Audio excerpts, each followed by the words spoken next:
سب سے پہلے آپ کو بتائیں گے کہ آزاد کشمیر کے سیکریٹری داخلہ چودھری گفتار حسین نے کہا ہے کہ احتجاج کا لبادہ اوڑھ کر دھونس، دھمکی، بلیک میلنگ اور تشدد کو سیاسی ہتھیار بنایا گیا۔ کالعدم ایکشن کمیٹی آزاد کشمیر کے معمولات زندگی متاثر کر رہی ہے۔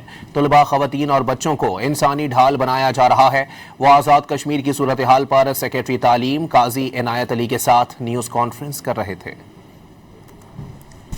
خواتین، معصوم بچوں اور طالب علم کو انسانی ڈھال کے طور پر استعمال کرنا اور بار بار لانگ مارچ، شٹر ڈاؤن، ہڑتالوں اور انٹری پوائنٹس بند کرنے کی دھمکیاں دینا اس بات کا واضح ثبوت ہے کہ کالعدم عوامی ایکشن کمیٹی کا اصل مقصد عوامی حقوق نہیں بلکہ آزاد جموں و کشمیر کے امن، معیشت، تعلیمی نظام اور ریاستی استحکام کو نقصان پہنچانا ہے۔